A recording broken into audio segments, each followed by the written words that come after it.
Good morning students. Organisation behaviour में आज अपना ये तीसरा लेक्चर अपन स्टार्ट कर रहे हैं, थर्ड लेक्चर।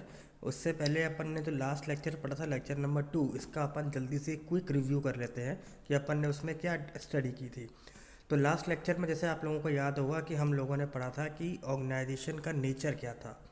तो हमने पढ़ा कि इसमें कुछ अप्रोचेज आती हैं, जैसे इंटर डिसिप्लिनरी अप्रोच है, क्योंकि ऑर्गेनाइजेशन अपने आप में क्या है, एक सिंपल डिसिप्लिन नहीं है, ये कई सारे डिसिप्लिन का मिक्सचर है। जैसे उसमें साइकोलॉजी भी आती है, सोशियोलॉजी भी आती है, एंथ्रोपोलॉजी भी आती है। कई सारी डिसिप्लिन का मिक्स करके एक ऑर्गेनाइजेशन कोई बिहेवियर को हम समझ सकते हैं।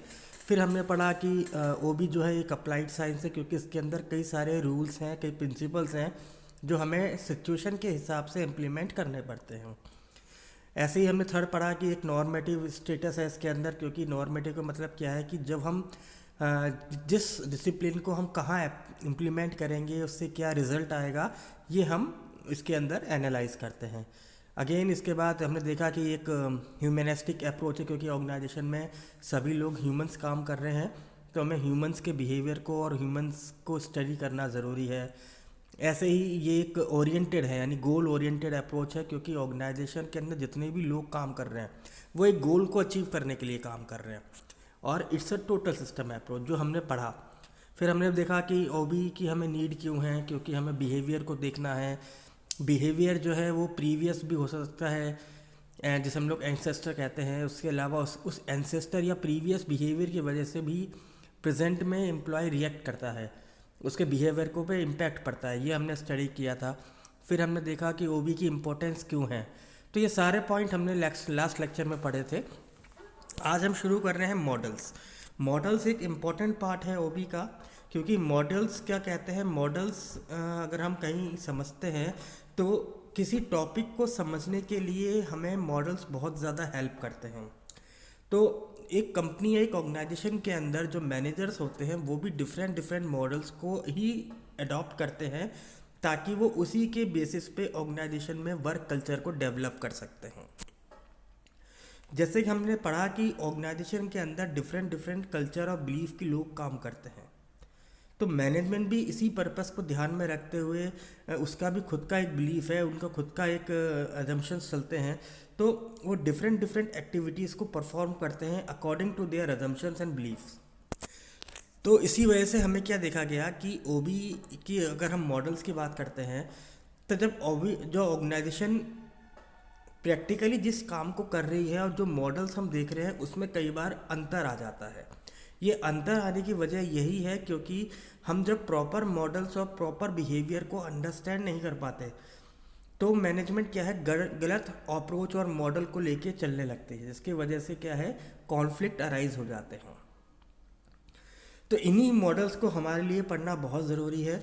कुछ अगर सिंपल शब्दों में कहा जाए, मॉडल्स क्या है, एक फ्रेमवर्क होता है, एक एक्सप्लेनेशन होता है कि पीपल किसी काम को कैसे कर रहे हैं। ये हमें ऑर्गेनाइजेशन में अगर समझना है, ह्यूमन वर्क क्यों कर रहा है, ह्यूमन का बिहेवियर ऐसा क्यों हो रहा है, किसी वर्क के किसी पॉलिसीज़ के लिए, किसी डिसीजन मेकिंग के लिए उसका ऐसा रिएक्शन क्यों आ रहा है, ये सारी चीज़ें अगर हम समझना चाह रहे हैं तो हमें मॉडल्स को समझना बहुत ज़रूरी है।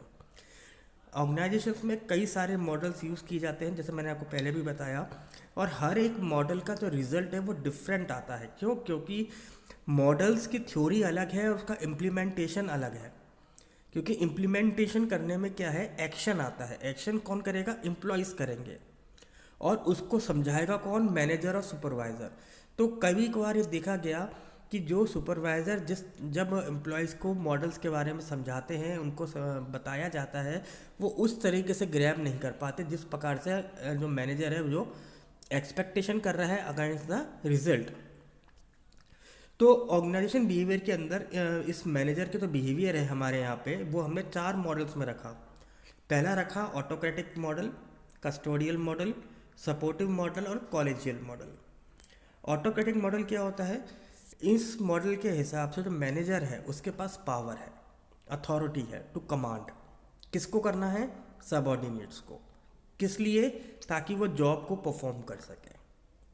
तो मैनेजमेंट क्या सोचते हैं कि ऑर्गेनाइजेशन के अंदर यदि हम एम्प्लॉयज़ को हमेशा डायरेक्शन दें, ऑर्डर करें, तो भी वो काम करेगा। और इसलिए इस अप्रोच को साइकोलॉजिकल रिजल्ट भी बोला जाता है। क्यों? क्योंकि एम्प्लॉयज़ को ये समझा जा रहा है कि शायद वो खुद कैपेबल नहीं है टू टेक फाइनल डिसीजंस, और वो किसी ना किसी पर निर्भर है, डिपेंडेंट है, और जिसकी वजह से डिसीजन टाइम पे ना लेने की वजह से प्रोडक्शन की कॉस्ट जो है हाई हो सकती है। इसलिए मैनेजर्स इस मॉडल को यूज़ करते हैं जब उनको लगता है कि जो हमारे एम्प्लॉयज़ हैं they are not sufficient capable to do any work. तो यहाँ पे वो ऑटोक्रेटिक मॉडल को यूज़ करते हैं। दूसरा आता है कस्टोडियल मॉडल। कस्टोडियल मॉडल जो बेसिकली फोकस करता है वो करता है आपका एम्प्लॉय सेटिस्फैक्शन और सिक्योरिटी।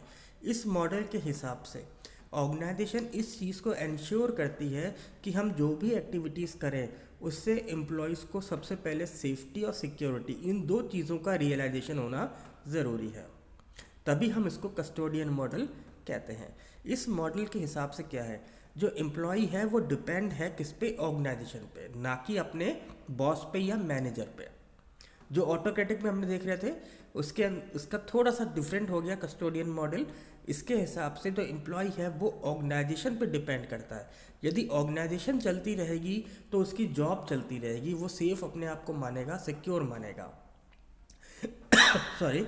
तो इसमें हम क्या कर रहे हैं, इसके अंदर हम अपने एम्प्लॉयज़ को टाइमली बेसिस पे रिवॉर्ड, बेनिफिट, इंसेंटिव्स देते रहते हैं। क्यों? ताकि एम्प्लॉय इस बात से सेटिस्फाइड रहे कि उसकी ऑर्गेनाइजेशन स्मूथ रन हो रही है और वो मोटिवेट रहता है। फिर आता है आपका सपोर्टिव मॉडल। सपोर्टिव मॉडल क्या है? लीडरशिप पे डिपेंड करता है, ना कि मनी पे और पावर पे। यानी कस्टोडियन और ऑटोक्रेटिक दोनों से अलग है आपका सपोर्टिव मॉडल। इसके अंदर क्या हो रहा है, लीडरशिप जो है, मैनेजमेंट प्रोवाइड अ क्लाइमेट, क्या कर रहे हैं, एक कल्चरल क्लाइमेट को डेवलप कर रहे हैं जहाँ पे एम्प्लॉयज़ अपने आप को ग्रोथ पे देखेंगे कि यदि हम इस ऑर्गेनाइजेशन में काम करते हैं तो हमारी जो पर्सनल ग्रोथ है वो भी होती चली जाएगी, और उनका एक इंटरेस्ट ऑर्गेनाइजेशन में बना हुआ रहता है। इस मॉडल में इस चीज़ का अजम्पशन लेके चल रहे हैं कि एम्प्लॉयज़ जो हैं वो रेस्पॉन्सिबिलिटी ले सकते हैं, और यदि उनको प्रॉपर ट्रेनिंग या प्रॉपर फैक्टर्स या ड्राइविशनल फोर्स दिया जाए तो उनके अंदर इम्प्रूवमेंट भी हो सकता है। तो इसीलिए हम इस अप्रोच को कहते हैं सपोर्टिव मॉडल। इसके अंदर एम्प्लॉय की जो जॉब परफॉर्मेंस है उसको हमें सपोर्ट करके डेवलप करना है, ना कि उनको हमें क्या करना है, पावर से डायरेक्ट करना है। तो यहाँ पे हम उनको सपोर्ट करते हैं, ना कि उनको हम या तो गाइड डायरेक्ट करते हैं, ना ही हम उनको पैसा देते हैं। उनको हम ग्रोथ के बेसिस पे, डेवलपमेंट के बेसिस पे ऑर्गेनाइजेशन में उनका इंटरेस्ट को डेवलप किया जाता है। फिर आता है आपका कॉलेजियल मॉडल। कॉलेजियल मॉडल क्या कहता है कि ये बेसिकली टीम को रिप्रेजेंट करता है। इसमें मैनेजमेंट जो है वो एक कोच है, और वो ये चाहते हैं कि हमारे यहाँ जितने भी एम्प्लॉयज़ काम कर रहे हैं वो एज ए टीम काम करें और एक गोल को अचीव करें। इसके अंदर जो मैनेजमेंट है वो अपने आप को एज ए बॉस दिखाता है, बट कहाँ पे कि वो आपके साथ मिलके काम कर रहा है, जॉइंट कंट्रीब्यूटर है आपकी तरह। और यहाँ पे जो एम्प्लॉय का रेस्पॉन्स आता है वो आता है रेस्पॉन्सिबिलिटी का। जितना मैनेजमेंट की रेस्पॉन्सिबिलिटी है डिसीजंस को, पॉलिसीज़ को बनाना, उसको इम्प्लीमेंट करना, उतना ही एम्प्लॉयज़ की भी रेस्पॉन्सिबिलिटी है उस डिसीज़न को राइट प्रूफ करना। तो जो इसमें जो रिज़ल्ट आता है वो ये आता है कि यहाँ पे एम्प्लॉयज़ जो हैं अपने आप को सेल्फ डिसिप्लिन मानने लगते हैं।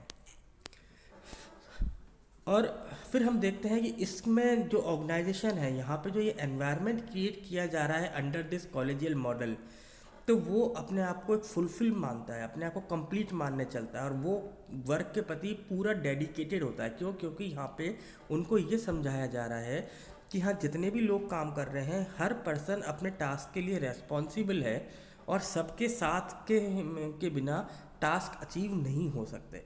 यदि एक पर्सन भी अपने टास्क को कंप्लीट नहीं करेगा तो टीम एफर्ट नहीं हो पाएगा। तो हम इसमें अंदर जो हमने ये 4 मॉडल्स पढ़े, इसको हम एक टेबल से भी समझने की कोशिश कर लेते हैं। तो ऑटोक्रेटिक बेसिकली आपका पावर को रियलाइज़ कराता है, कस्टोडियल इकोनॉमिक सोर्सेज को, सपोर्टिव के अंदर लीडरशिप, और कॉलेजियल के अंदर पार्टनरशिप। ऐसे ही अगर हम मैनेजरियल ओरिएंटेशन देखें, ऑटोक्रेटिक के अंदर अथॉरिटी, यानी जो उसके पास डिसीजन मेकिंग अथॉरिटी है वो, कस्टोडियल के अंदर मनी, सपोर्टिव के अंदर सपोर्ट, और कॉलेजियल के अंदर टीम वर्क को देखा गया है जो मैनेजरियल ओरिएंटेशन माना जा रहा है। ऐसे ही अगर हम एम्प्लॉय के पर्सपेक्टिव से देखें तो ऑटोक्रेटिक में तो वो एक ओबीडियंस है, उसको फॉलो करना पड़ेगा जो उसके बॉस ने कहा। दूसरी तरफ कस्टोडियल के अंदर उसको सिक्योरिटी और सेफ्टी मिलती है, बेनिफिट्स मिलते हैं। सपोर्टिव के अंदर थ्रू जॉब परफॉर्मेंस उसको ग्रोथ दिखाई जाती है, और कॉलेजियल के अंदर उसको रेस्पॉन्सिबल बिहेवियर डेवलप किया जाता है। अब यहाँ पे एम्प्लॉय नीड मैट, इसमें क्या है कि यहाँ पे वो किस चीज़ से उसको मैट करना है। ऑटोक्रेटिक के अंदर सब्सिस्टेंस है, अलग अलग लग रहा है थोड़ा थोड़ा सा, कि वो जब बोलेंगे हम तभी काम करेंगे। कस्टोडियल में क्या है, सिक्योरिटी है। सपोर्टिव के अंदर क्या मिलता है, एम्प्लॉयज़ को चाहिए स्टेटस, कि उसको रिकग्नाइज किया जा रहा है, उसकी एक पहचान बन रही है। और कॉलेजियल के अंदर उसको ये सेल्फ रियलाइजेशन करवाना है कि yes he is the person जो कि ऑर्गेनाइजेशन को एक गोल्स अचीव करने में मदद करेगा। और यदि परफॉर्मेंस आउटपुट की बात की जाए तो ऑटोक्रेटिक में एम्प्लॉय का कोई परफॉर्मेंस आउटपुट नहीं होता, क्योंकि वो बॉस के डायरेक्शन से चल रही है। कस्टोडियन में लिटिल बिट कॉपरेशन चाहिए। सपोर्टिव में कुछ ऐसी चीज़ें जो सडनली उनको लगता है कि यस ये हमारे लिए डेवलपमेंट के लिए है, तो भी वो परफॉर्मेंस आउटपुट हो पाएगी। जबकि कॉलेजियल के अंदर एक मॉडरेट है, मिलजुल के एंथुजियाज्म को डेवलप कराया जाता है। तो अब यदि ये कहा जाए कि नहीं इन चारों में से कौन सा मॉडल बेस्ट है, तो ये पूछना गलत है। क्यों? क्योंकि हर एक मॉडल की रिक्वायरमेंट सिचुएशन और टाइम के अनुसार अलग अलग होती है, और हर पर्सन की नॉलेज पे डिपेंड करती है। यानी मैनेजर्स ही वो लोग हैं जिनको ये समझ में आना चाहिए कि कौन से मॉडल को हमें कहाँ पे इम्प्लीमेंट करना है। तो सबसे पहला जो प्राइम चैलेंज आता है मैनेजमेंट के लिए वो ये कि कौन से मॉडल को हम आइडेंटिफाई करें इन चारों में से जो हमारे ऑर्गेनाइजेशन में बेस्ट सूटेबल हो। दूसरा, जो मैनेजर्स हैं उनको कई सारे फैक्टर्स को फाइंड आउट करना एक दूसरा चैलेंज नज़र आता है, कि फ़िलॉसफी, कम ऑर्गेनाइजेशन का विज़न, उसके गोल्स क्या क्या हैं। तो अगर मैनेजर इस सब चीज़ को आइडेंटिफाई कर पा रहा है तभी वो एप्रोप्रिएट मॉडल को चूज़ कर पाएगा। तो आई होप स्टूडेंट्स कि आपको ये टॉपिक समझ में आया होगा। Thank you.